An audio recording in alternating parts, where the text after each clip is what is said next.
Why do you say that about me? What did I do? Don't be so hard on me. I'm not a bad person.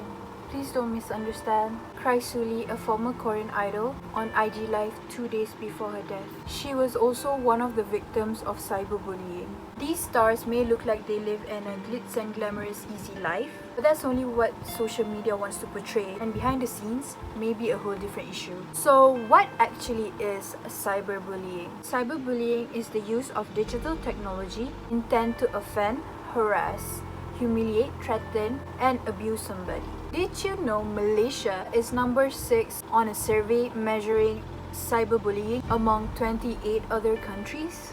Wow, what a shocker. The general ignorance of Malaysian on cyberbullying is probably the reason why we are on the 6th most cyberbullying cases among 28 other countries. Honestly, most people don't even realize they are committing a crime over cyberbullying. The main traits of cyberbullies includes loneliness, self-esteem, empathy, and also a victim of cyberbullying itself. So, loneliness, what does it have to do with cyberbullying? Social isolation and not physical separation might affect the individual decision to commit cyberbullying. They probably don't get positive interactions with peers, thus making them cyberbully people online and having this negative vibe. Individuals who are lonely or rejected usually seek and rely on social support. And to carry out cyberbullying may demonstrate their empowerment and aggression against those perceived to have rejected their advances. Next are empathy.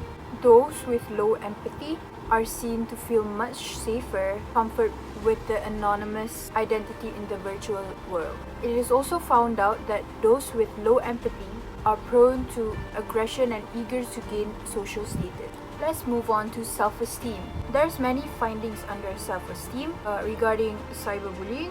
You have low self-esteem, that's why you become the prospector. But also, you can be a victim of cyberbullying because of your low self-esteem. So there are mixed findings on self-esteem. Next is cyber victims themselves. Previous studies found out that cyber aggression and cyberbullying can be caused by victimization. So probably the ones that are cyberbullying other people online might be the one who got cyberbullied before. That's why they decided to be someone who bullies other people instead of getting bullied themselves. There are many types of cyberbullying. Here are some I've gathered. Leaving abusive remarks about another user in a forum. For example, leaving hateful comments, abusive comments on someone's Instagram comment section, Twitter replies, or YouTube comments. Next is spreading rumors and lies about the person. For example, maybe someone has made a thread on Twitter about this person, but it's made out of lies. Sharing an embarrassing video of someone on social networks like Facebook, Instagram, or YouTube. This specific action, in my opinion, affects people in many different ways. Some may handle it quite well, but others might not handle it as well. Sharing a photo or personal information about the person without consent. Creating a different profile on social networking websites to either make fun of or to damage someone's reputation. I personally had this going for me. Someone made a fake profile of myself and they upload like ugly pictures of myself. It personally didn't affect me, but it did bring my mood down. At the time, I didn't know about cyberbullying, and I know a lot of people are still uneducated with cyberbullying. Next is intentionally excluding someone from a social networking group. For example, you make a group chat without that one person just to harass and bully them. Sending threatening or nasty messages and emails to other people. This is something common. Most people will get it, especially artists and influencers. Repeatedly harassing someone in a chat room. Spreading viruses to someone else's computer. Forcibly acquiring personal information about that person only to be used against him or her. Next, we go to tips to overcome cyberbullying. Number 1. Never respond. Do not reply to anything that has been said or retaliate by doing the same thing. If you're doing the same thing as what they are doing, which is harassing you, it is just stooping as low as their level, which is not good. Number 2, screenshot. If you can, take a screenshot of anything that you think is cyberbullying and keep a record of it in your phone or in your laptop. Who knows, it might be useful for you in the future as evidence. Number 3, block and report. Most online platforms have this function. Personally, I think, for example, Twitter, they take harsh and abusive, harassing comments seriously. If you report it, they will immediately try to execute appropriate actions according to the report. So either they will remove the comment, remove the reply, or suspend the user itself. Number 4, talk about it. You may not feel it at the time, but cyberbullying can affect you in many different ways. Remember, you are not alone.